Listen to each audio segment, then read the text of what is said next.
మహోన్నతుడా, నీకు వందనాలు, కృతజ్ఞతలు ప్రభువా. ఇంతవరకు బిడ్డలు చేసిన ప్రార్థనను మీరు అంగీకరించారు, వారికి సహాయం చేసినందుకు కృతజ్ఞతలు ప్రభువా. పాటల ద్వారా మీరు మహిమ పొందుకున్నందుకు స్తోత్రాలు. ఈ శ్రేష్టమైన సమయంలో నీ వాక్యం కొరకు ఎదురు చూస్తున్నాం. ఒక మనుషుడు మాట కొరకు స్థలానికి రాలేదు కానీ ప్రభువా, నీ మాట కొరకు స్థలానికి వచ్చి ఉన్నాం ప్రభువా. సమ్రశ్రీతో మాట్లాడిన దేవుడవు, మాతో మీరు మాట్లాడండి ప్రభా. యాకోబుతో మాట్లాడిన దేవుడవు ప్రభా, మాతో మీరు మాట్లాడండి. అబ్రహాముతో మాట్లాడిన దేవుడు ప్రభా, ఈ రాత్రి మాతో మీరు మాట్లాడండి ప్రభా. నీ వాక్కు ద్వారా మమ్మల్ని దర్శించండి. నీ వాక్కును పంపి వారు పడిన గుంటల నుంచి వారు లేవనెత్తుదురుగాక నా తండ్రి. నేను మీరే కృప చూపమని యేసు నామములో అడుగుచున్నాము తండ్రి, ఆమెన్. కొంచెం సౌండ్ పెట్టినానా? సర్వాధికారియు నిరంతర స్తోత్రార్హుడైన యేసుక్రీస్తు అతి ఉన్నతమైన శ్రేష్టమైన నామంలో మీ అందరికీ నా ప్రేమ వందనాలు, కృతజ్ఞతలు. దూరాన సమీపాన ఈ మాటలు వింటున్న వారు కూడా నా ప్రత్యేకమైన వందనాలు. దేవుడు మిమ్మల్ని దీవించును గాక. చూడండి, ఆలస్యం చేయకుండా మీ పరిశుద్ధమైన గ్రంథాలు తెరిచి సామెతల గ్రంథము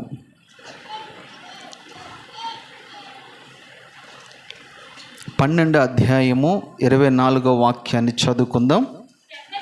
శ్రద్ధగా పని చేయువారు ఏలుబడి చేయుదురు, సోమరులు వెట్టి పనులు చేయవలసి వచ్చాను. చాలు. ఈరోజు మన టైటిల్ ఏంటంటే శ్రద్ధగా పని చేయువారు ఏలుబడి చేయదురు. బైబిల్ చెప్తున్న స్టేట్మెంట్ ఏంటంటే, శ్రద్ధగా ఎవరైతే పని చేస్తారో వారు ఏలికగా ఉంటారు, అంటే వారు ఏలుబడి చేయవారుగా ఉంటారు. సోమరపోతులు ఎలాగుంటారంట? వెట్టి పనులు చేయవారుగా ఉంటారు. మనకిచ్చిన పని ఏదైనా కావచ్చు, ఇచ్చిన పనిలో బహు నమ్మకస్తులుగా ఉండాలి. నీ పనితనం అంతటిని కూడా ఒకవేళ నీ యజమానుడు చూసినా చూడకపోయినా పరమ యజమానుడు అయితే ఖచ్చితంగా మనం చూస్తాడు. సర్వసాధారణంగా మనకున్న అలవాటు ఏంటంటే, మనుషులు ఉన్నప్పుడు ఒక రకంగా పని చేస్తాము, మనుషులు లేనప్పుడు ఒక రకంగా పని చేస్తాము. అదే రీతిగా ఆత్మీయతలో కూడా మనుషులందరూ ఉన్నప్పుడు ఒక రకంగా పాడతాము, మనుషులు లేనప్పుడు. కొంతమందికి మనుషులు ఉంటే ఊగిపోతారు, మనుషులు లేకపోతే ఆగిపోతారు. అంతే. మనుషులు ఉంటేనేమో ఊగిపోతారు. మళ్ళీ చెప్పండి, మాట చాలా బాగుంది కదా. మనుషులు లేకపోతే ఆగిపోతారు. ఇది ఉండకూడదు. నీకు ఇచ్చిన పని ఏదైనా కావచ్చు, నీకు ఇచ్చిన తలాంతులు ఏవైనా కావచ్చు, అటు శారీరకంగా కావచ్చు, ఇటు ఆత్మీయంగా కావచ్చు. ఇచ్చిన పనిలో మనం ఎలాగుండా తెలుసా? బహు నమ్మకస్తులుగా ఉండాలి. నమ్మకమైన వరకు ఆయన ఎదురు చూస్తూ ఉన్నాడట. నమ్మకస్తులు ఎవరైనా ఉన్నారా అని ఆయన వెతుకుతూ ఉన్నాడు. నమ్మకస్తుల కొరకు ఎందుకు వెతుకుతూ ఉన్నారు అంటే, వెతుకుతూ ఉన్నాడంటే తక్కువగా ఉన్నారనే కదా అర్థం. వెతుకుతూ ఉన్నారంటే తక్కువగా ఉన్నారనే కదా అర్థం. ఆ నమ్మకస్తుల కొరకు ఆయన ఎందుకు వెతుకుతూ ఉన్నాడు అని అంటే, వాళ్ళని రాజులుగా చేయాలని, వాళ్ళని యాజకులుగా చేయాలని ఆయన కోరుకుంటూ ఉన్నాడు. నమ్మకస్తుల కొరకు ఎదురు చూస్తూ ఉన్నాడు. శ్రద్ధగా చూడండి, మళ్ళా శ్రద్ధగా పని చేయవాడు ఏలుబడి చేస్తారు. శ్రద్ధగా పని. నీకు ఇచ్చిన పని ఆత్మీయతలో మనం మాట్లాడుకుంటే, నీకు ఏనో కొన్ని తలాంతులు దేవుడు ఇక్కడ నీకు ఇచ్చి నేను ఈ పరిచర్యకి తీసుకొచ్చాడు. ఈ పరిచర్యకు వచ్చిన తర్వాత నువ్వెన్నో కొన్ని తలాంతుల ద్వారా దేవుని మహిమపరుస్తూ ఉన్నావు. ఇచ్చిన పనిలో నువ్వు నమ్మకంగా ఉంటున్నావా, అనమ్మకస్తుడిగా ఉంటున్నావా? ఒకవేళ అనమ్మకస్తుడిగా ఉంటే గనక నువ్వు ఒక చర్చికి వచ్చేవాడిగా ఉంటావు తప్ప చర్చిలో నీకు ఏమాత్రం అభివృద్ధి ఉండదు, ఏమాత్రం నీలో ఫలాలు కనబడవు. పేరుకు మాత్రమే చర్చికి వస్తావు, పేరుకు మాత్రమే అందరితో కలిసి ఉంటావు, పేరుకు మాత్రం అందరూ కలిసి పాటలు పాడతావు తప్ప నీలో ఏమాత్రమో ఫలాలు ఉండవు.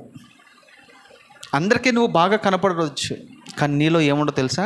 ఫలాలు ఉండవు. నీకు ఇచ్చిన పనులు ఏదైనా కావచ్చు.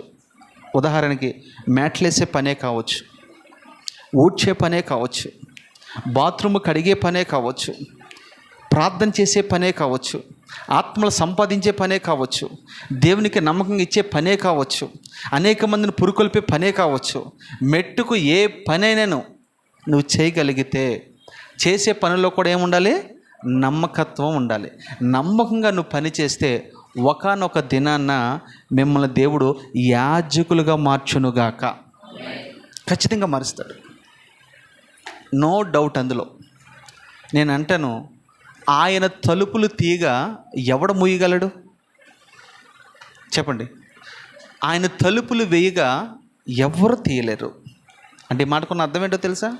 నువ్వు నిజంగా తన పనిలో ఒక బలమైన పాత్రగా వాడబడాలని నువ్వు ఆశపడితే గనక, నమ్మకంగా నువ్వు పని చేస్తే ఖచ్చితంగా ఆయనని ఒక దినాన్న పేరు పెట్టి పిలుస్తాడు. పని కొరకు మనం ఆతృత పడటం కాదు, ప్రభు నన్ను వాడుకో, నన్ను వాడుకో, నన్ను వాడుకో అని చాలామంది పరుగులెడుతూ ఉంటారు. పరిగెట్ట అవసరం లేదు. నీకు ఇచ్చిన పనుల్లో నమ్మకంగా నువ్వు వెళుతూ ఉంటే ఒకానొక దినాన్ని నమ్మకత్వం చూసి ఆయన నిన్ను పైకి తీసుకొచ్చి హెచ్చించి ఘనపరిచి గొప్పగా వాడుకును గాక. ఇచ్చిన పనిలో నమ్మకంగా మనం ఉండాలి. రెండోది, శ్రద్ధగా పని చేయాలి. పని చేసిన వారు ఏమవుతారు? ఏలుబడి చేస్తారు. మీకు ఏదైనా తోట గురించి బాగా తెలుసు. ఆదాముని అవ్వమ్మని దేవుడు సృష్టించిన తర్వాత వారితో ఒక మాట చెప్పాడు. ఏమన్నాడు తెలుసా? మీరు చదవండి ఆ మాట ఒకసారి. ఆదికాండము 2వ అధ్యాయము 15వ వాక్యము.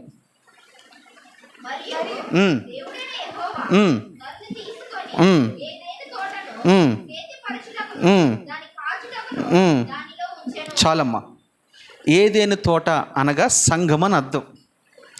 సంఘంలోకి వారిని తీసుకొచ్చిన తర్వాత వారిని ఏం చేయమంటున్నాడు? సేద్యపరచండి. సేద్యపరచడం అంటే ఒక పని. ఇచ్చిన పనిని వారు సేద్యపరచాలి, అంటే పని చేయాలి. రెండోది, పని చేసిన తర్వాత దాన్ని కావలి కాయమంటూ ఉన్నాడు. దేవుని మందిరంలోకి మనం వచ్చిన తర్వాత ఒక ప్రక్క పని చేస్తూ ఉండాలి, రెండో ప్రక్కన మనము కావలి కాసేవారుగా, కాపు కాసేవారుగా ఉండాలి. ఎందుకంటే ఒక పొలము, ఒక రైతు విత్తిన తర్వాత శత్రువులు వచ్చి దాన్ని పాడు చేసే అవకాశాలు ఎక్కువగా ఉంటాయి. ఇప్పుడు పంట వేయని పొలాలకి ఎవడు వెళ్ళడు, అవునంటారా కాదంటారా? వేసిన విత్తనాలను పాడు చేయడానికే శత్రువు వస్తూ ఉంటాడు. అంటే మనలో విత్తనాలు ఫలిస్తున్నాయంటే దాన్ని తీసుకుని పోవడానికి. స్పష్టంగా ప్రభు ఒక మాట అంటాడు, కొన్ని విత్తనాలు పొలంలో పడుతున్నాయట, కొన్ని విత్తనాలు రోడ్డు ప్రక్కన పడుతున్నాయట, కొన్ని విత్తనాలు గట్టి నేలను పడుతున్నాయి, కొన్ని విత్తనాలు బురదలో పడుతున్నాయి, ముండ్ల పొదలో పడుతున్నాయి. కానీ మంచి నేల పడి విత్తనాలు కొన్నే. వాటి గురించి వాడు పట్టించుకోడు. ఇన్ని నేల గురించి నేను చెప్పాను మీకు, దాని గురించి పట్టించుకోడు. దేని గురించి పట్టించుకుంటాడు? మంచి నేల మీద పడిన విత్తనాలు. అందుకనే ప్రభువు దైవజనుడి ద్వారా వాక్యం ఎత్తుతూ ఉన్నాడట. శత్రువైన సాతాను దాన్ని ఎత్తుకుని పోతున్నాడట. ఇక్కడ వాక్యం నేను విత్తుతున్నప్పుడు ఆ వాక్యము మీలో ఫలించకుండా వాడేం చేస్తున్నాడు? ఎత్తుకుని పోతున్నాడు. వాక్యాన్ని ఎత్తుకుని పోతాడు. కనుక అర్థం చేసుకోండి, ఇక్కడ మనము ఎలాగ ఉండాలో తెలుసా? దేవుని మందిరంకి వచ్చిన తర్వాత శ్రద్ధగా పని చేయాలి. ఎక్కడ నువ్వు శ్రద్ధగా పని చేయాలి? రెండోది, నీ జీవనోపాధి నిమిత్తము నువ్వు ఏ పనిలో అయితే వెళ్ళావో, ఏ పని అయితే యజమాని నీకు ఇచ్చాడో ఆ పనిలో కూడా నువ్వు ఎలాగ ఉండాలి తెలుసా? నమ్మకంగా పని చేయాలి. చాలామంది పోసుకోరు కౌరులు చెప్తారు, డబ్బా కౌరులు చెప్తారు. ఇక్కడ మాటలు అక్కడ మాటలు ఇక్కడ చెప్పి గాలిని నింపుకుని ఏదో యజమాని సంతోష పెట్టడానికి కొంత ప్రయత్నం చేస్తాడు. కానీ వాడు ఎప్పటికీ అలాగే ఉంటాడు, ఎప్పటికీ అలాగే ఉంటాడు. కానీ నువ్వు కష్టపడి పని చేసుకుంటూ నువ్వు వెళితే, ఒకవేళ ఈ యజమానుడు నిన్ను చూడకపోవచ్చు, ఈ యజమానుడు నిన్ను అర్థం చేసుకోకపోవచ్చు, కానీ నిన్ను సృష్టించిన యజమానుడు ఒకడు ఉన్నాడు కదా, ఆయన ఖచ్చితంగా నిన్ను పైకి లేవనెత్తుతాడు. ఎందుకంటే ఈ సృష్టి ఆయనది, జాబులన్నీ ఆయనవే, అవునా కదా? సింహాసనములన్నీ ఆయనేనా కదా? సింహాసనం మీద కూర్చోబెట్టాలన్నా ఆయన వల్ల అవుతుంది, సింహాసనం నుంచి దించాలన్నా ఆయన వల్ల అవుతుంది. కానీ శ్రద్ధగా పని చేయవాడు ఏలుబడి చేస్తాడు. రెండోది, యేసుక్రీస్తు ప్రభుల వారు కూడా ఈ లోకానికి వచ్చినప్పుడు తండ్రి ఒక పని అప్పగించాడు ఆయనకి. ఏం పని? సృష్టి పని అప్పగించాడు. సృష్టి పని అప్పగించేటప్పుడు ఆయన 6 దినములు విశ్రమించకుండగా చక్కగా నమ్మకంగా పనిచేశాడు. 7వ దినమునైనా విశ్రాంతి తీసుకున్నాడు. రెండోదిగా మీరు గమనిస్తే ఆయన శరీరధారికి లోకంలో 33.5 సంవత్సరాలు ఉన్నాడు. ఈ 33.5 సంవత్సరాల్లో 2గా మనం విభజిస్తే 30 సంవత్సరాలు శరీరధారిగా తన తండ్రికి, తల్లికి, కుటుంబానికి ఒక పోషకుడిగా ఉన్నాడు. నమ్మకంగా పని చేశాడు. ఆయన చేసే పని వృత్తి ఏంటి అంటే వడ్రంగి పని. ఏం పని? వడ్రంగి పని చేశాడు. ఆ వడ్రంగి పని ఈ రోజు కూడా యెరూషలేము మీరు వెళ్ళగలిగితే, లేదా యూట్యూబ్లో మీరు కొడితే ఆయన చేసిన పని అక్కడ కనబడుతూ ఉంది. రెండోది, 3.5 సంవత్సరాలు పరలోకపు తండ్రి పని చేశాడు. ఆయన ఇచ్చిన పనిలో రాత్రనగా పగలనగా కర్షకులుగా పనిచేశాడు. యేసుక్రీస్తు ప్రభు ఒక స్థలంలో అంటాడు కదా, తలవాల్చుటకైనను స్థలము లేదు ఆయనకి, విశ్రమించుటకు స్థలం లేదు ఆయనకి. పగలంతా పరిచర్య చేశాడట, రాత్రంతా ప్రార్థన చేశాడు. ఎందుకు ఇంత కష్టపడ్డాడు తెలుసా? సమయము కొంచెమే ఉంది గనుక. అపవాదైన సాతాను కూడా సమయం కొంచెమే ఉంది గనుక బహువేగముగా పనిచేస్తున్నాడు. ఏం చేసేది పన్నాడు? నరకాన్ని తీసుకువెళ్ళడానికి వాడి ప్రయత్నం వాడిది. అవునా కదా? మనకిచ్చిన పనిలో అమ్మ నువ్వు తప్పించబడాలి, నీ ఇంటి వారిని తప్పించబడేటట్టుగా నువ్వు పని చేయాలి. ప్రభు చేసిన పని నేటికి నిలిచి ఉందని అంటే నేను అంటాను, నువ్వు వచ్చిన సంఘంలో నువ్వు చేసిన పని నిలిచున్నదా? ఎప్పటికొక మాట చెప్తూ ఉంటాను నేను. మనం చనిపోయినా మన పని చనిపోదు, మనం చనిపోయినా మన క్రియలు చనిపోవు. పలానా ఆయన, ఇప్పుడు భక్త్ సింగ్ గారు చనిపోయాడు, ఎప్పుడో అయిపోయింది, కానీ ఆయన గురించి ఏం చెప్తున్నారు? సాక్ష్యం నిలిచుందా లేదా? యేసన్న గారు చనిపోయారు, ఆయన సాక్ష్యం నిలిచుందా లేదా? చెప్పండి అమ్మా, నిలిచుందా లేదా? గొప్ప గొప్ప భక్తులు చనిపోయారు, వారి పరిచర్య నేటికి కూడా నిలిచి ఉంది. అదే సాక్ష్యం అంటారు. మనం చనిపోయినా మన సాక్ష్యం చావదు. నువ్వు వెళ్ళిన సంఘంలో, నువ్వు వెళ్ళిన మందిరంలో నీ పని అంటూ ఒకటి ఉండాలి. ఇక్కడ నీ పని నిలిచి ఉండాలంటే నువ్వు శ్రద్ధగా పని చేస్తేనే నీ పని, మళ్ళీ చెప్పండి, నీ పని నిలిచి ఉంటుంది. ఏదో హడావిడిగా చేసే పని నిలిచి ఉండదు. హడావిడిగా వండే కూర ఎలాగ ఉంటుంది? శ్రద్ధగా మైండ్ దగ్గర పెట్టుకుని నెమ్మదిగా వండే కూర ఎలాగ ఉంటుంది? చెప్పండి, ఎలాగుంటుందమ్మా? మీకే తెలుసు. సో మొదటి మాట, యేసుక్రీస్తు ప్రభుల వారు శ్రద్ధగా పనిచేశాడు. ఏదైనా తోటలో అవాదము శ్రద్ధగా పనిచేశారు గనుక వారు ఏలుకగా ఉన్నారు. తర్వాత ఏసేబుని మీరు చూడండి, ఇచ్చిన పనిలో పోతీఫర్ ఇంటికి వెళ్ళాడు, నమ్మకంగా ఉన్నాడు. జైలుకి వెళ్ళాడు, నమ్మకంగా ఉన్నాడు. తర్వాత రాజు అయ్యాడు. రాజు అయిన తర్వాత కూడా ఇచ్చిన పనిలో నమ్మకంగా ఉన్నాడు. నేను అంటాను, బానిస కాస్త ఏమయ్యాడు? ఎందుకు అయ్యాడు? ఇదే మాట, శ్రద్ధగా పనిచేశాడు. ఏం పని చేశాడు? ఎస్, నువ్వు ఒక దైవజనుడిగా మార్చబడాలంటే, ఒక సువార్థికుడిగా మార్చబడాలంటే ఇచ్చిన పనిలో బహుశ్రద్ధ కలిగి పని చేయాలి. నేను అంటాను, పని నిన్ను వెతుక్కుంటూ రావాలి, కానీ పని నువ్వు వెతుక్కుంటూ వెళ్ళకూడదు. దేవుని పని విషయంలో ఉన్న ప్రత్యేకత అది. ఆయన పని సిద్ధం చేసిన తర్వాత ఆయన వెతుక్కుంటూ వస్తాడు. నేను అంటాను, ఎలీషా ఏం చేస్తున్నాడు చెప్పండి? పొలం దున్నుకుంటున్నాడు. నమ్మకంగా దున్నుకుంటున్నాడా లేదా? శ్రద్ధగా దున్నుకుంటున్నాడా లేదా? అప్పుడు ఆయన దగ్గరికి ఎవరు వచ్చారు? దేవుని పని దైవజనుడి ద్వారా వెతుక్కుంటూ వచ్చి, అయ్యా నువ్వు దేవునికి ఇష్టడు అయ్యావయ్యా, నువ్వు దేవుని పని చేయాలట అని వెంటనే తన మీద ఉన్న దుప్పటి కప్పాడు. నేను అంటాను, నీకు ఇచ్చిన పనులు ఏదైనా కానీ నువ్వు నమ్మకంగా ఉంటే, నేను అంటాను, ఒకవేళ నిన్ను దేవుడు పిలుచుకోకపోయినా నీ పిల్లల్ని ఖచ్చితంగా దేవుడు పిలుచుకుని వాడుకుంటాడు. ఆయన పక్షపాతం లేనివాడు మన దేవుడు. ఇది ఎవరికి ఒకరికి సంబంధించింది కాదు, అందరికీ సంబంధించింది. రైట్, మొదటి అంశం మీకు అర్థమైంది. శ్రద్ధగా పని చేయవాడు ఏలుబడి చేస్తాడు. మూడోదిగా చూస్తే మోషే కూడా మిద్యాని అరణ్యంలో తమ మామ ఇంటి దగ్గర హిత్రో దగ్గర చాలా నమ్మకంగా గొర్రెలను కాశాడా లేదా?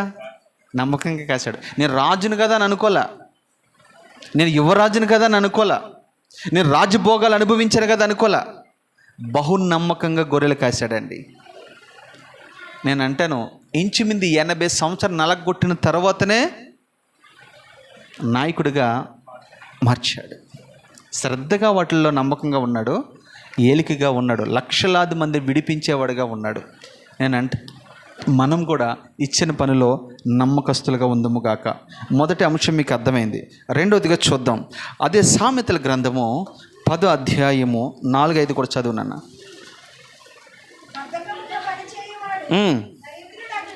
అది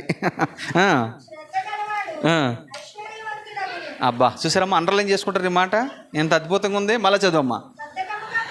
బద్ధకముగా పని చేయవాడు దరిద్రుడు అవుతాడు, శ్రద్ధ గలవాడు ఐశ్వర్యవంతుడగును.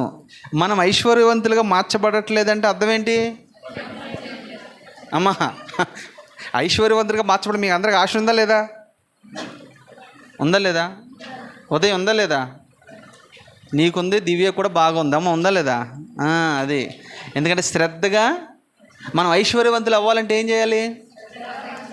అది శ్రద్ధగా పని చేయాలి. శ్రద్ధగా ఎవరైతే పని చేస్తారో వాళ్ళు ఏమవుతారంట? శ్రద్ధగా పని చేసినోడికి ఏముంటుందో తెలుసా? చక్కటి జ్ఞానం ఉంటుంది, పదుపుగా ఉంటాడు, జ్ఞానం కలిగి ప్రవర్తిస్తాడు. వచ్చిన ప్రతి రూపాయిని ఎలా దాచుకోవాలో, ఎలా ఖర్చు పెట్టాలో సమస్తము తెలుస్తాయి. కనుక ఒక్కొక్క రూపాయి కూడబెట్టి ఒకానొక రోజున గొప్ప ఇంటిని నిర్మించగలుగుతాడు. అవునా కదా? గొప్ప ఇంటిని నిర్మించగలుగుతాడు. మన పరిస్థితులు ఎలా ఉన్నాయంటే ఇప్పుడు హైదరాబాద్లో పెట్టను కొట్ట పొయ్యిలో పెట్ట, ఇదే ముచ్చటుంది మన దగ్గర. అవునా కదా? కానీ బైబిల్ స్టేట్మెంటు తప్ప నిజమా? వాస్తవం. ఏమంటున్నాడు అక్కడ? శ్రద్ధగా పని చేయవాడు ఐశ్వర్యవంతుడవుతాడు. బద్ధకముగా పని చేయవాడు దరిద్రుడవుతాడు. ఇంకొక మాట తర్వాత ఉంటుంది, వాడు చింపురు గుడ్డలు ధరించుకున్నవాడుగా ఉంటాడంట. ఏ గుడ్డలు? మంచి గుడ్డలు వేసుకోడాడు, మంచి బట్టలు వేసుకోడాడు. ఇది రెండోది. నువ్వు ఐశ్వర్యవంతుడిగా మార్చబడాలంటే శ్రద్ధగా పని చేయాలి. శ్రద్ధగా పని చేయాలి. పని ఏంటో మీకు తెలుసు. ఎందుక మన పని ఏంటి? మీ ఇంటి పని పక్కన పెట్టండి, దేవుని ఇంటికి వచ్చారు కాబట్టి దేవుని ఇంటి పనిని మనము దేవుని పని ఏంటి? తర్వాత చాలా ఉన్నాయి కదా. దేవుని పనిలో మనము నమ్మకంగా, శ్రద్ధగా, భయభక్తులు కలిగి పని చేయాలి. ఒకటి తెలుసా మీకు? ఈ పనికి అక్కడ జీతం ఉంటుంది. ఎంతమందికి అర్థమైంది ఈ మాట? మీ ఇంటి కొరకు నువ్వు చేసుకున్న పనికి నీకు జీతం లేదు. వారి క్రియలు తగినట్టుగా జీతం ఇస్తానన్నాడు, ప్రతిఫలం ఇస్తానన్నాడు. నేనంటే ఇక్కడ నువ్వు ఏ పని చేయకపోతే నీకు జీతం ఎవరిస్తారు? ఆయన జీతం ఆయన దగ్గర ఉంది, ఆయన తీసుకుని వస్తూ ఉన్నాడు. అప్పుడు మనందరినీ లైన్గా నిలబెట్టి ఏం చేస్తాడు తెలుసా? శ్రద్ధగా పనిచేసే వరుసలో ఎబెనెజర్ ఉన్నాడు. ఎబెనెజర్కి ఏం చేస్తాడు? ఎబెనెజర్ ఉన్నాడు ఇక్కడ, ఎక్కడున్నాడు? లోపల ఉన్నావా? శ్రద్ధగా పని చేసినోడికి ఏం చేస్తాడు ప్రభు? జీవ కిరీటము పెడతాడా లేదా? జీవ కిరీటం పెడతాడు, పెట్టి బహుమానాలు ఇచ్చి పంపిస్తాడు. అదే వరుసలో మనం ఉంటాం, మనకి ఏమి ఇవ్వడు. నువ్వు పక్కకి వెళ్ళు. అదేంటి ప్రభా? ఎబెనెజర్ ఉన్న సంఘంలో నేను కూడా ఉన్నాను, ఎబెనెజర్ ఉన్న సంఘంలో నేను కూడా కట్టబడ్డాను, మరి నాకు ప్రతిఫలం ఇది. అప్పుడు ప్రభు అంటాడు 3 తలంతులు తీసుకొస్తాడు. ఒకడికి ఎన్ని తలంతులు? 5 తలంతులు, 3 తలంతులు, 1 తలంతు. ముగ్గురికి ఇచ్చాడా లేదా? 1 తలంతుడు ఏం చేశాడు?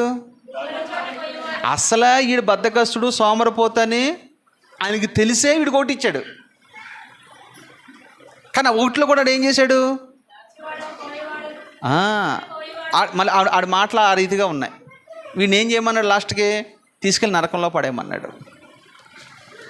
అమ్మ నేనేమంటానంటే, మీకు ఇచ్చిన తలాంతులు ప్రభు రాకడ కొరకు, ఆయన రాజ్య విస్తరణ కొరకు, రాజ్య వ్యాప్తి కొరకు పని చేయాలి. మీకు జీతం కావాలా వద్దా? కావాలా వద్దా? ఆయన ఇచ్చే జీతం మనకు కావాలంటే ఈ బ్రతుకుండగానే, సమయం ఉండగానే, వయసు ఉండగానే, బలం ఉండగానే, అవకాశం ఉండగానే మనం దేవుని పని చెప్పండి. దేవుని పని మనం ఏం చేస్తామంటే, అవకాశం ఉన్నా చర్చికిరాం, ఆరోగ్యం ఉన్నా చర్చికిరాం, బలం ఉన్నా చర్చికిరాం, సమయం ఉన్నా చర్చికిరాం. ఇవన్నీ ఎక్కడ వాడతాం మనము? లోకంలో మన అవసరత కొరకు వాడుకుంటాం. చాలామంది విశ్వాసులు, దైవజనులు ఎందుకు ఎంత వెంపర్లాడుతున్నారో తెలుసా? చాలామంది మనోళ్ళు అంటారు, వీడికి పని పాట లేదనుకుంటా, ఎప్పుడు దేవుడు దేవుడు దేవుడు ఉంటాడు. పని పాట ఉందో లేదో ఎప్పుడు తెలుసా? అప్పుడు తెలుస్తుంది నీకు. పని లేక కాదు, ఉన్న పనిని శ్రద్ధగా చేస్తూ ఉన్నారు వాళ్ళు. మనం చేయట్లేదు. నీకు పరలోకంలో బహుమతి కావాలా? ఇక్కడి నుంచైనా, ఈ రోజు నుంచైనా నీ ధనము, నీ బలము, నీ సమయము ప్రభు సన్నిధిలో ఖర్చు పెట్టండి. ప్రతిఫలం అక్కడ ఉంటుంది. మీకు మంచి ఉద్యోగం దేవుడు ఎందుకు ఇచ్చాడో తెలుసా? మీ ధనం ఇక్కడ హెచ్చించడానికి, ప్రభు పని జరగటానికి. 2 విషయాలు మీకు నేను చెప్పాను. మూడవదిగా మనం చూస్తే ప్రసంగి గ్రంథం 9:10 చదవండి. చెయ్యుటకు, మళ్ళా చదవచ్చు. చెయ్యుటకు నీ చేతికి వచ్చిన ఏ పనినైనను నీ శక్తి లోపము లేకుండా అది. ఆహా, అంత అద్భుతమైన మాట చూడండి. నీ చేతికి వచ్చిన పని, అది ఏ పని అయినను, మొదట్లో ఈ మాట మీకు చెప్పాను. చేతికి వచ్చిన పని ఏదైనాను దాన్ని ఎలా చేయమంటున్నాడు? శక్తి లోపము లేకుండా. అంటే బలమును దాచుకోకూడదని అర్థం. ఏం దాచుకోకూడదు? బలం దాచుకోకూడదు. ఇక్కడికి వచ్చిన తర్వాత మనం బలం దాచుకుంటాం. ఇక్కడ బలం దాచుకోకూడదు. యెహోవా కొరకు ఎదురు చూచేవారు నూతన బలమును పొందుతారు. అది ఆత్మ బలం, అది పరిశుద్ధాత్మ దేవుని బలం, అది వాక్య బలము. మనలో ఇవేవి లేకపోవటం వల్ల 5 నిమిషాలు ప్రార్థన చేస్తే నీకు నిజంగా అలసట వస్తుంది. అవునంటారా కాదంటారా? ఒక అధ్యాయం చదివితే విసుకొస్తుంది. అవునంటారా కాదంటారా? ఒక గంట సేపు దేవుని మందిరంలో కూర్చో 2 గంటలు అంటే ముళ్ళ మీదో నిప్పుల మీదనో ఎక్కడెక్కడో కూర్చున్నట్టు ఉంటుంది మనకి. ఎందుకని? నీకు బలం లేదు. బలం లేనివాడు ఎక్కువసేపు కూర్చోలేడు.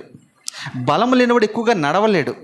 బలం లేనివాడు ఎక్కువగా ఏ పనియో చేయలేడు. ఈ పని చేయాలంటే మనకి ఏ బలం ఉండాలి? ఆత్మ బలం ఉండాలి. అవునంటారా కాదంటారా? ఆత్మ బలం మనం సంపాదించుకోవాలి. ఇక్కడ అంటాడు, ఇచ్చిన పని ఏదైనాను శక్తి లోపము లేకుండా చేయాలి. ఏ లోపం లేకుండా? శక్తి లోపము లేకుండా మనము పని చేసేవారుగా ఉందుముగాక. మీకు ఇక్కడ కొన్ని పనులు, కొన్ని తలాంతులు దేవుడు మీకు ఇచ్చాడు. మళ్ళా చెప్తున్నాను, అవి ఇచ్చిన పనిలో మీరు ఏం చేయాలి తెలుసా? శక్తి లోపము లేకుండా చేయాలి. అప్పుడు ఏం చేస్తాడంట? చదువున్నాను.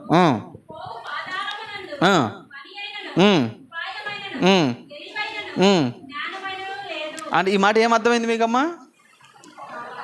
నాన్న ఎంతమందికి అర్థమైంది ఈ మాట? కింద ఇప్పుడు చదివిన లైన్లో ఏముంది తెలుసా? అక్కడ నీవు పాతాళమునకు వెళ్ళిన తర్వాత అక్కడ ఈ పని ఉండదట. ఉపాయమైన ఉండదట, తెలివైన అక్కడ ఉండదట, జ్ఞానమైనది అక్కడ ఉండదట. అక్కడ ఏమి ఉండదు. మరి ఏముంటుంది అక్కడ?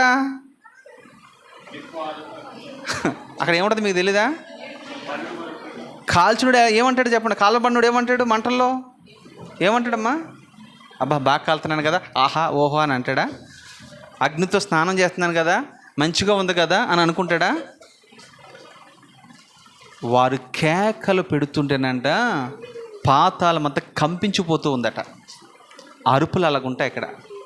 కేకలు, అరుపులు, బాధ, వేదన, దుఃఖము, ఇక చెప్పుకోవడానికి వర్ణింపలేని విషయాలు అక్కడ కనబడుతూ ఉంటాయి. అక్కడ ఏ ఉపాయం ఉండదు, నీకు ఎవరు చెప్పేటోడు ఉండడు, అక్కడ ఏ పని ఉండదు. అక్కడ ఎంత స్పష్టంగా ప్రసంగి రాశాడు చూడండి. ప్రసంగి ఎవరు? సొలొమోను. సొలొమోను ఎవరు? మంచి జ్ఞానవంతుడు. అలాంటి జ్ఞానవంతుడు పుట్టకపోడు. ఆయనకి ఇచ్చిన దైవ దర్శనం ద్వారా ఈ మాటలు మాట్లాడుతూ ఉన్నాడు. భూమి మీద నీకు ఇచ్చిన పనులు నువ్వు నమ్మకంగా లేకపోతే, నమ్మకంగా చేయకపోతే, నువ్వు నరకానికి వెళ్ళిన తర్వాత అక్కడ ఏ పనియో, మళ్ళీ చదువు అన్నమాట, ఏ పనియో చదువు, మళ్ళీ సరి గడి చదువు అన్నమాట. పాతాళంలో పని అయినను, ఉపాయమైనను, తెలివి అయినను, జ్ఞానమైనను లేదు. ఎన్ని చెప్పాడు అక్కడ? 4. మళ్ళీ చెప్పు ఒకసారి. పని. ఏ పని అది?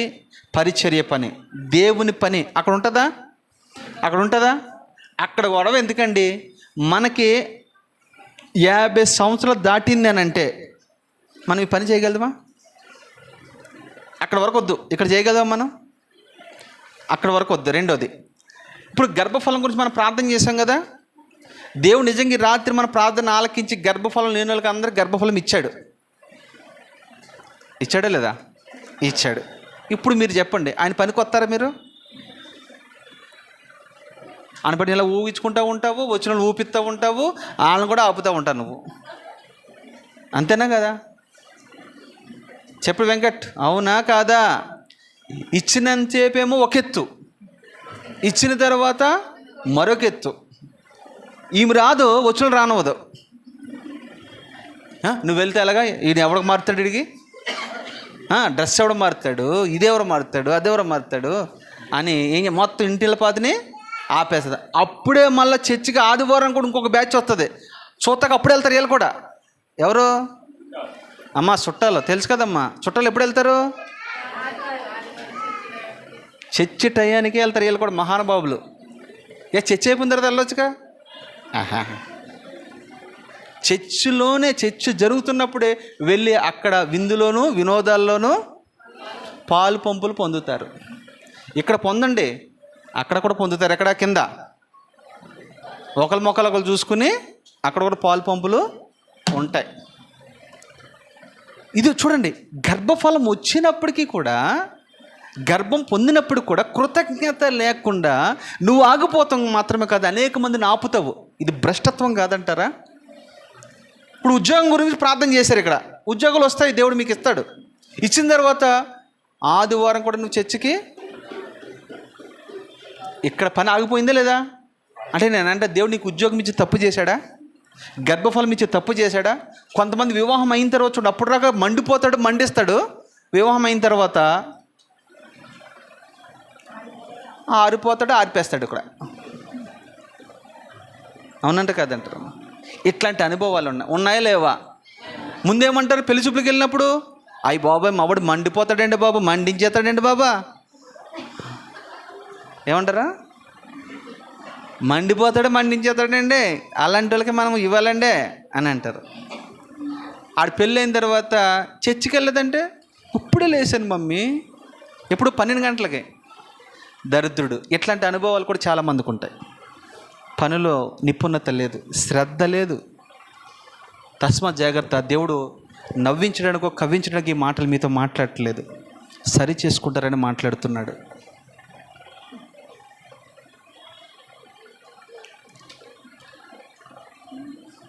శ్రద్ధగా మనం ఏం చదువుకుంటున్నాం ఇప్పుడు? పాతాళంలో ఏముండదు? నెంబర్ 1 పని ఉండదు. నెంబర్ 2 ఉపాయం అంటే ఏంటి?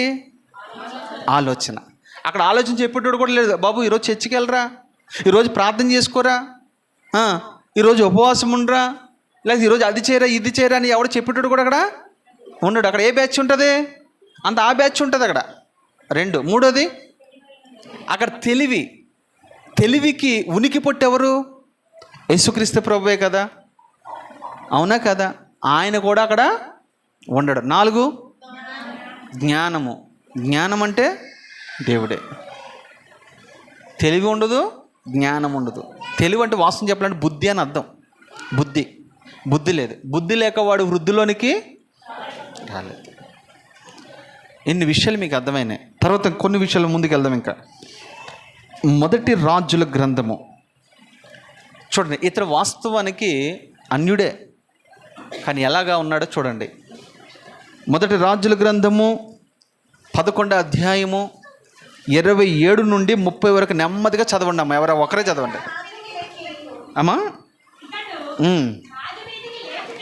ఇతడు రాజు మీదకు లెగుచుటకు హేతువేమనగా సొలొమోను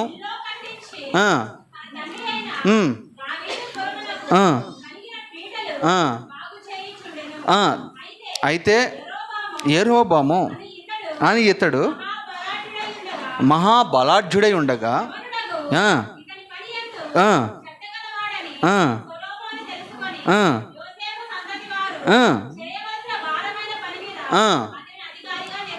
దేవునికి మహిమ కలుగును గాక. చూడండి, దేవుడు ఒక వ్యక్తిని అధికారంగా నిలబెట్టాలంటే, వాస్తవం చెప్పాలంటే ఇజ్రాయేల్ ప్రజలందరికీ ఇతను వ్యతిరేకి, ఇతడు అన్యుడు. ఇతని పేరు యెరోబాము. యెరోబాము ఎవరి పరిపాలన కింద ఉన్నాడంటే ఇక్కడ సొలొమోను పరిపాలన కింద ఉన్నాడు. ఇతడు సొలొమోను మీద వ్యతిరేకంగా నిలబడ్డాడు. కారణం ఏంటంటే తన తండ్రి కట్టించిన గోడలు బీతలు వచ్చినాయట. గోడలు బీతలు వస్తే దాన్ని బాగు చేస్తూ ఉంటే వీళ్ళిద్దరి మీద ఏదో డిస్కషన్ వచ్చింది.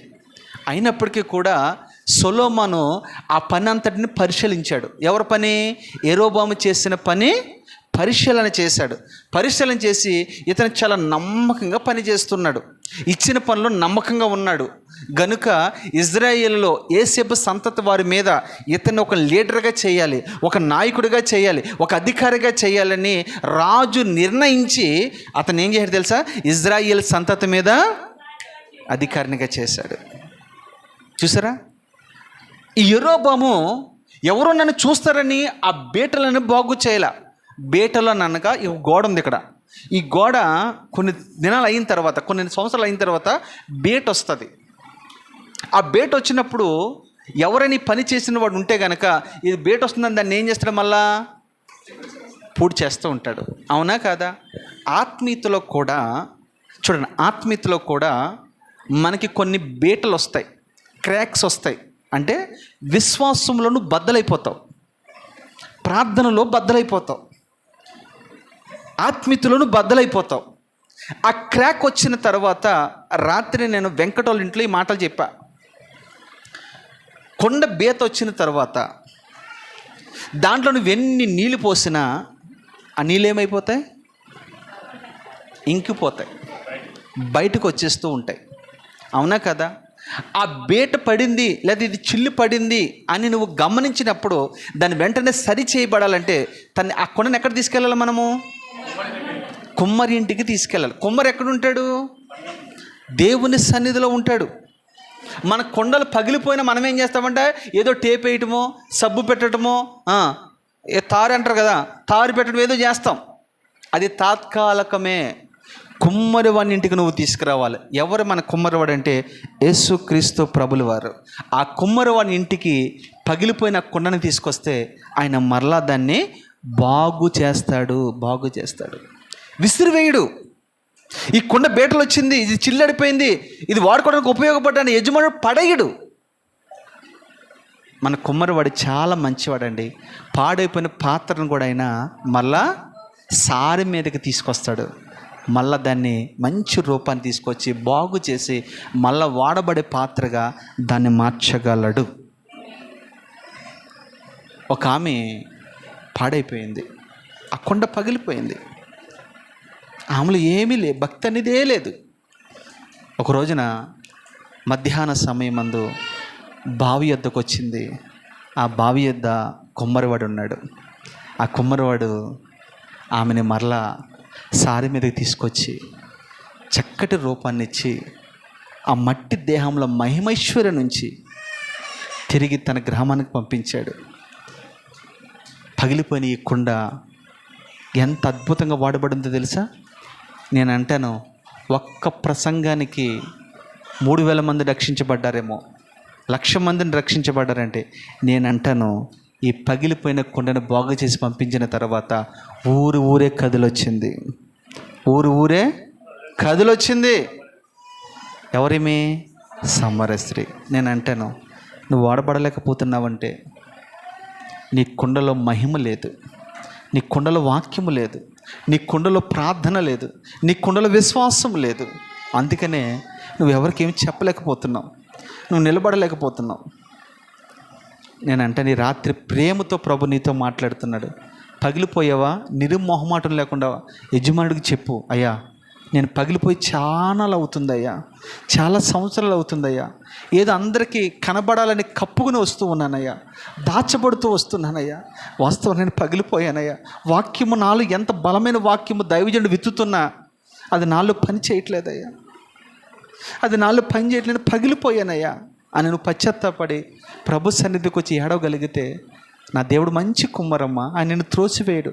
ఆయన యొద్దకు వచ్చేవారిని ఎంత మాత్రమైనా నువ్వు పాడైపోయావు, నువ్వు చెడిపోయావు అని మనుషులు అంటారేమో, కానీ నా దేవుడు ఏమన్నాడు తెలుసా?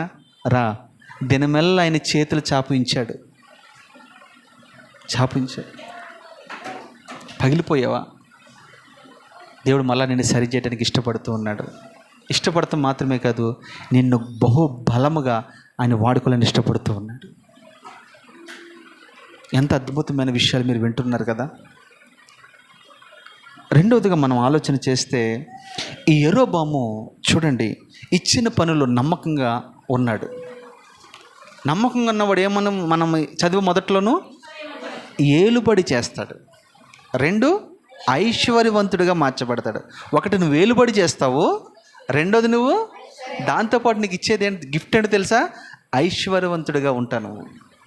ఐశ్వర్యవంతుడిగా ఉంటావు. యెరోబాము వాళ్ళందరి మీద అధికారిగా ఉన్నాడు. చివరికి యెరోబాము ఏమయ్యాడు తెలుసా? ఆ కింద మాట చదువు నాన్న, చదువు నాన్న. అంతటా యెరోబాము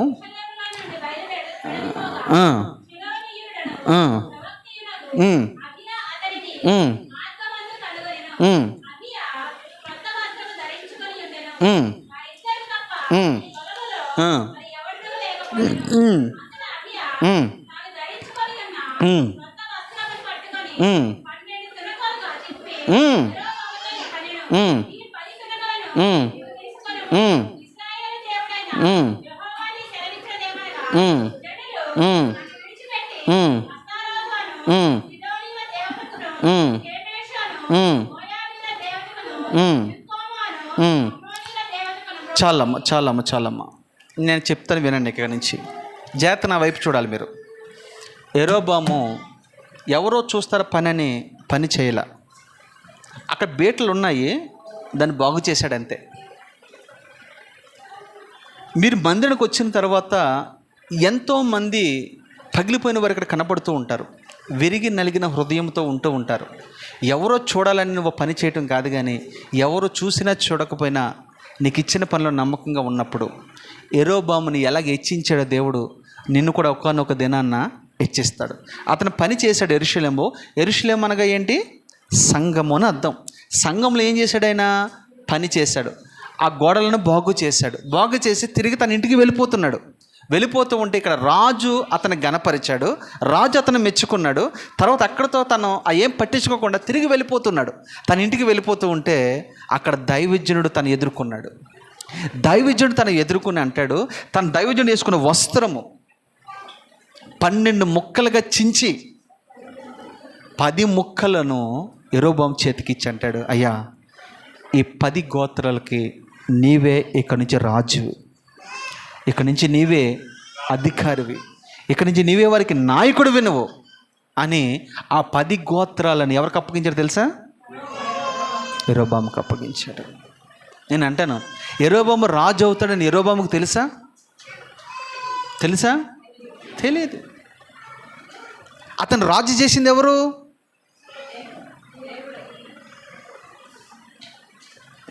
ఇక్కడే మీరు పప్పులో కాలేస్తారు, వాక్యం సరిగ్గా మీరు వినట్లా. యెరోబామును రాజు చేసింది ఎవరు? ఎస్, తన పనే తన రాజుగా చేసింది. తన పనే తన యాజకునిగా చేసింది. తన పనే తన పరిపాలకుడిగా చేసింది. పని అంటే ఏది? పని పని పని అని ఎన్నిసార్లు ఎందుకు మొత్తుకున్నానో తెలుసా? ఆయన పని ఇదే. ఈ పని చేస్తే చాలామంది నేను సేవకుని అయిపోవాలంటాడు ఒకడు, నేను పని చేయాలంటాడు ఒకడు. ఉంది, ఆశ ఉంది, కానీ ఈ ఆశ తగినట్టుగా నీ పని కూడా ఉండాలి కదా. నువ్వు పని చేసి ఇచ్చిన పనులను నమ్మకంగా చేసుకుంటూ ఉండు. యెరోబోము 10 గోత్రాల మీద యజమానుడిగా, నాయకుడిగా, రాజుగా నిలబెట్టిన దేవుడు నిన్ను నిలబెట్టలేడా? నేను కానీ పాస్టర్ అమ్మ గారు కానీ మళ్ళా చెప్తున్నా, మా ఇంట్లో మాకెవరు సేవకులు లేరు. మా బంధువుల్లో ఉన్నారు, వాళ్ళకి మాకు రాదు, మాది వాళ్ళకి వెళ్ళదు. మా ఇంట్లో ఫస్ట్ టైం నేను సేవకుడిగా మార్చబడ్డాం. పాస్టర్ అమ్మ గారు కూడా ఫస్ట్ టైం తన ఇంట్లో సేవకురాలు అవడం. ఎందుకు ఈ విషయం చెప్తున్నా తెలుసా? ఆమె కానీ నేను కానీ మీలాగా విశ్వాసులుగా ఉన్నప్పుడు తను ఏ రోజున కూడా నన్ను ఏ విషయంలో కూడా ఆటంక పరచల. భయంకరమైన కఠోరమైన పరిస్థితిలో కూడా నేను పనికి వెళుతూ ఉండేవాడిని. ఏ పనికి? దేవుని పనికి. నేను నిజంగా మీరు నమ్మకపోండి, నాకు చిన్న బిజినెస్ ఉండేది. దాన్ని ప్రక్కన పెట్టి ఆదివారమైనా, శుక్రవారమైనా, శనివారమైనా, అది ఏ వారమైనా సరే అది ప్రక్కన పెట్టి బంద్ చేసి నేను వెళ్ళి దేవుని పని చేసేవాడిని. అందరూ అనేవారు చాలామంది అప్పుడులోనే, నీకు ఇచ్చిన పనుల్లో అది మంచిగా చేసుకోవచ్చు కదా, డబ్బులు బాగా వస్తాయి కదా అనేవారు. తెలీదు దేవుని ఉద్దేశం నా పట్ల ఎలా ఉందని నాకు అప్పుడు తెలియదు. కనుక ఇచ్చిన పనిలో నేను నమ్మకంగా ఉండడానికి అదంతా ప్రక్కన పెట్టాను. దేన్ని లాభకరంగా నేను ఎంచానో దాన్ని పెంటగా ఎంచాను నేను. ఈ రోజున దేవుడు నన్ను తన పనికి వాడుకుంటూ ఉన్నాడు. నేను సేవకునవుతున్న కళ్ళ కూడా ఊహించలేదు. మీరు ఈ రోజు కూడా మా ఇంట్లో వాళ్ళు ఆశ్చర్యంగా చూస్తారు, నన్ను నా మాటలు ఆశ్చర్యంగా వింటారు. చాలామంది అనే మాట ఏంటి తెలుసా? ఇతనికి ఇంత పాండిత్యం ఎక్కడి నుంచి వచ్చింది, ఇంత జ్ఞానం ఎక్కడి నుంచి వచ్చింది? చాలాసార్లు మన సంఘంలో చెప్తూ ఉంటాను కదా, నేను ఎక్కడ ట్రైనింగు, ఏ బైబిల్ ట్రైనింగ్కి అస్సలు వెళ్ళ. 100కి 100 రూపాయలు ప్రభు ఎదుట ఆనబెట్టి చెప్తున్న మాట ఇది. బుద్ధి జ్ఞానము సర్వ సంపదలు ఆయనలోనే ఉన్నాయి. ఆయన మనకి ఇవ్వగలడు. ఎప్పుడు ఇస్తాడు తెలుసా?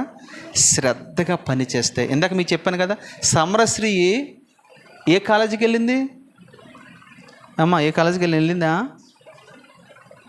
ఆ పగిలిపోయిన కుండతో వెళ్ళింది. యథార్థంగా ఒప్పుకుంది, నేను నిజంగా 6 భర్తలు ఉన్నారయ్యా, ఇప్పుడు ఉన్నవాడు కూడా నావాడు కదా, నిజంగా చెప్పింది. చెప్పిన తర్వాత ఆ కుండని సరిచేసి, ఆ కుండను పాడేయలేదు, కొత్త కుండ తయారు చేయలేదని, ఆ కుండనే తయారు చేసి మంచిగా సెట్ చేసి దాంట్లో ఏం నింపాడు? ఒకప్పుడు నేను కూడా చెడిపోయిన వాడినే. ఈ కుండలో దేవుడు తన వాక్యంతో నింపాడు, తన ఆత్మతో నింపాడు. అందుకనే ధారాళముగా వాక్యం ప్రకటించడానికి దేవుడు కృపనిచ్చాడు. యెరోబోముకి 10 గోత్రాల మీద నాయకుడిగా చేసిన దేవుడు, నేనంటాను నిన్ను కూడా ఒక దినాన్న 10 పట్టణాల మీద నాయకుడిగా నిలబెట్టును గాక. ఆమెనంత సులువుగా ఇది ఏం చేయాలా అమ్మా? ఆమెనంత సులువు కాదు, శ్రద్ధగా పని చేయాలి. చాలా విషయాలు ఉన్నాయి, కానీ సమయం లేదు, మనకి తక్కువగా ఉంది కాబట్టి త్వరగా మాట్లాడుతున్నాను. అదే సామెతలు 22:29 కూడా చదువునాను. తన పనిలో నిపుణత కలిగిన వాడిని చూచితివా? అబ్బా, శ్రద్ధగా పని చేయవాడి గురించి ఏమంటాడు తెలుసు? ఇక్కడ పనిలో నిపుణత కలిగిన వాడిని చూచితివా అంటే, పనిలో నిపుణత ఏంటి? పని అందరూ చేస్తారు, కానీ ఆ పనిలో ఏముండాలి? నైపుణ్యత ఉండాలి, లేదా నిపుణ్యత ఉండాలి. అవునా కదా? పనిలో వాక్యం అందరూ చెప్తారు, కానీ అర్థమయ్యే రీతిగా చెప్పేవారు కొందరే. కొందరు చెప్తే ఎప్పుడు ముగిస్తాడరా బాబు వెళ్ళిపోదాం అనుకుంటారు. కొందరు చెప్తే అప్పుడే అయిపోయిందా? ఈ రెండు తేడా ఏంటి? పని ఒకటే చేస్తున్నారు వాళ్ళు, కానీ రెండు తేడా ఏంటి చెప్పండి? ఒకటి ఆత్మ సంబంధమైన నడిపింపు, మరొకటి శరీర సంబంధమైన నడిపింపు. శరీర సంబంధమైన నడిపింపు ఎప్పటికైనా విసుకొస్తుంది, విసుగు పడతారు. పనిలో నైపుణ్యత సంపాదించాలి. ప్రార్థన చేసావా, ప్రార్థనలో నీకు నైపుణ్యత ఉండాలి. ఎలా మట్టాలో ప్రార్థన చేయకూడదు. ఒక ఆయన ప్రార్థనలో నైపుణ్యత లేకుండా ఒక మంచి దైవజనుడు వెళ్తే ఆ ప్రాంతానికి ఒక హాస్పిటల్లో తెలిసిన వారు అడ్మిట్ అవుతే ఈ దైవజనుడు తీసుకెళ్ళి బాగు చేపిద్దాము, ప్రార్థన చేసి స్వస్థపరచడం విశ్వాసంతో ఆ మీటింగ్ పిలిచిన దైవజనుడు పిలిచికెళ్ళాడట. ఈ గొప్ప దైవజనుడు, మంచి దైవజనుడు వెనకాల గొప్పలకు పోయే దైవజనుడు కూడా ఉన్నాడట. ఇద్దరు కలిసి సరే వస్తావంటే వస్తానయ్యా అని అన్నాడు. ఇద్దరు కలిసి మొత్తం ముగ్గురు కారు మీద వెళ్ళారు. వెళ్ళిన తర్వాత ఈ మంచి పెద్ద దైవజనుడికి అవకాశం ఇవ్వాలా వద్దా? ఈ గొప్పలో పోయే దైవజనుడు నేను ప్రార్థన చేస్తాను అన్నాడట. నేను ప్రార్థన చేస్తానని ప్రార్థన మొదలుపెట్టాడు. ఎక్కడి నుంచి?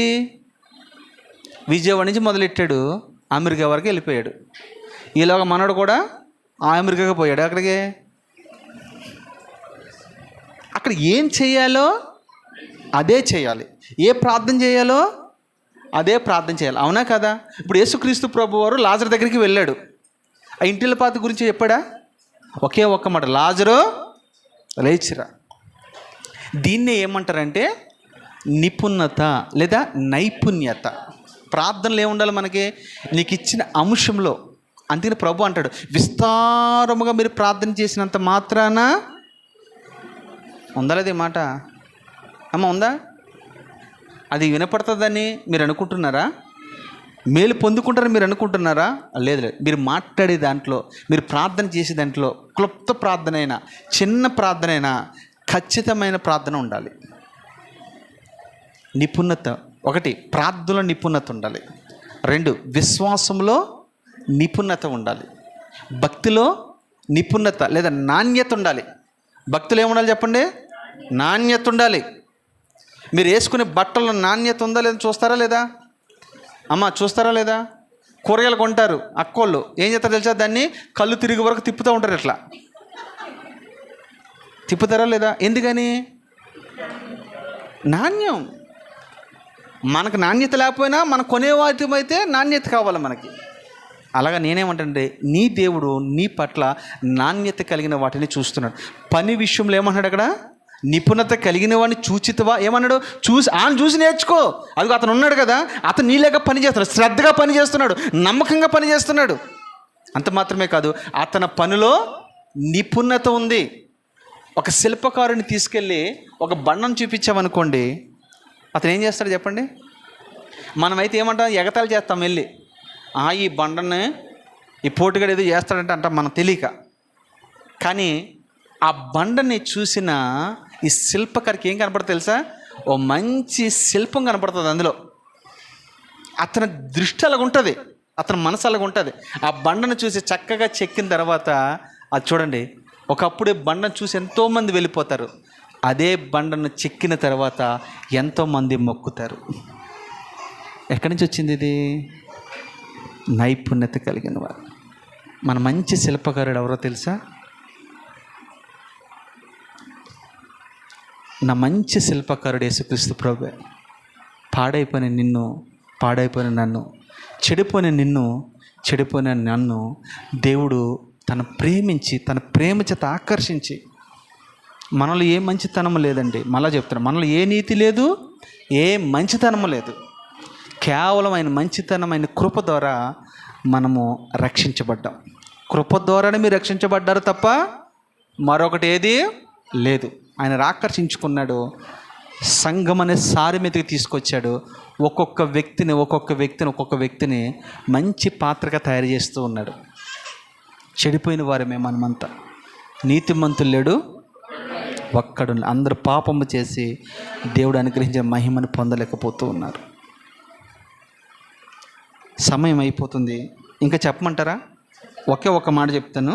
మత్తయి సువార్త 25, ఈ ఒక్క మాట చదువుకుని ముగించుకుందాం. మత్తయి సువార్త 25:21.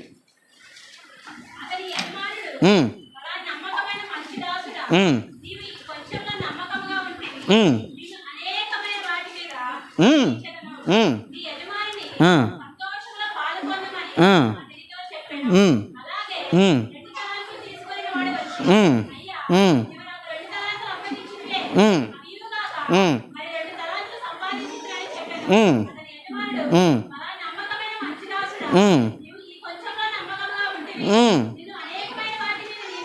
చాలమ్మా. ఇక్కడ ముగ్గురు వ్యక్తులు ఉన్నారు. ప్రభు వెళ్ళినప్పుడు ఒక మాట చెప్పాడు. వాళ్ళకి తలాంతి ఇచ్చిన తర్వాత నేను మరలా తిరిగి వచ్చేదను, వచ్చి మీ దగ్గర లెక్క తీసుకునేదని అన్నాడు. అన్నట్టుగా నేను తిరిగి వచ్చాడు. వచ్చిన తర్వాత మొదటి వాడిని పిలిచి అడిగాడు, బాబు నీకు ఇచ్చిన తలాంతులు ఏం చేసావు? అయ్యా నమ్మకంగా ఖర్చు పెట్టాను అయ్యా, 5కి 5 సంపాదించా. రైట్. బల నమ్మకమైన మంచి దాసుడా, నీవు నాతో పాటు పరలోకంలో పాలు పంపులు పొందుతావని చెప్పాడు. రెండవని పిలిచాడు, 2కి 2 సంపాదించాడు. బల నమ్మకమైన మంచి దాసుడా, నాతో పరలోకంలో పాలు పంపులు పొందుతావని చెప్పాడు. మూడవడి గురించి మీకు చెప్పవసరం లేదు. ఇక ఈ 2 తలాంతుల్ని చక్కగా ఖర్చు పెట్టారు. ఖర్చు పెట్టిన తర్వాత వాటికి ప్రతిఫలము అక్కడ పొందుకుంటూ ఉన్నారు. అక్కడ వాడే మాటని తెలుసా? బల నమ్మకమైన మంచి దాసుడా. మళ్ళీ చెప్పండి మీ నోటితో, బల నమ్మకమైన మంచి. ఈ మాట ఎవరి ముందు అంటాడు తెలుసా? 1,000,000,000 దేవదూతల పరివారం అంతటి ఎదుట, 24 పెద్దల ఎదుట, కెరూబుల ఎదుట, షరాబుల ఎదుట. మన పితరులు ఉన్నారే, అబ్రహాము, ఇస్సాకు, యాకోబులు, మోషే, దావీదు, అపోస్తులు, పరిశుద్ధులు, వారందరి ఎదుట నిన్ను పేరు పెట్టి పిలుస్తాడు. నీకు ఒక కొత్త పేరు పెడతాడు ఆయన. కొత్త పేరు పెట్టి పిలుస్తాడు. ఆ కొత్త పేరు మనం పెట్టుకున్న పేర్లు కాదు సుమి, ఆయన నీకు ఒక పేరు పెడతాడు. ఇది ఎలాగా అనేది ఒక మాట మీకు చూపిస్తాను. ఇది ఎలాగంటే, మోషే ఉన్నాడు. మోషేకి పేరు పెట్టింది ఎవరు? వాళ్ళ అమ్మ నాన్న పెట్టారా? ఫరో కుమార్తె పెట్టింది. ఫరో కుమార్తె ఆత్మీయంగా యేసుక్రీస్తు ప్రభు వారికి ఆమె సాదృశ్యంగా ఉంది. మోషేకి పేరు పెట్టింది. అలాగా మనకు కూడా దేవుడు కొత్త పేరు పెట్టంట. తెల్ల రాతి మీద రాస్తాడు మన పేరు. ఇక్కడ రాసుకున్నారనుకో మీరు పేర్లు, అక్కడ ఉండవు. అమ్మ అర్థమైందా మీకు? నేను ఫ్యాన్ ఇచ్చాను రాయండి, నేను మైక్ ఇచ్చాను రాయండి, నేను చైర్లు ఇచ్చాను రాయండి అని అంటే, నేను సౌండ్ బాక్స్ ఇచ్చాను రాయండి అంటే అక్కడ ఏం రాయడానికి ఏమి ఉండవు. ఇక్కడ రాసుకోవడమే మనం. ఇక్కడ రాసుకున్న రాతలు ఎలా కూడా తెలుసా? నీళ్ళ మీదను ఇసుక మీద రాయబడినట్టు ఉంటాయి. కానీ ఆయన రాస్తే కనుక బండ మీద చెక్కబడినట్లుంటాయి. ఏది కావాలి మీకు? అర్థం చేసుకోండి. చాలా విషయాలు మీరు విన్నారు కదమ్మా. నమ్మకంగా పనిచేసిన వారికి దేవుడిచ్చే బహుమానము చాలా గొప్పది. పౌలు అదే అంటాడు, మంచి పోరాటము పోరాడి తిని నా పరుగుని కడముట్టించి తిని నా కొరకు నీతి కిరీటము దాచబడి ఉంది. నా కొరకు మాత్రమే కాదు, నాలాగా ఎవరైతే పని చేస్తారో వారికి కూడా, చెప్పండి, వారికి కూడా జీవ కిరీటం దాచబడి ఉంది. అట్టి కృప మీ అందరికీ దేవుడు ఇచ్చును గాక. ప్రార్థన చేసుకుందాం. హల్లెలూయా.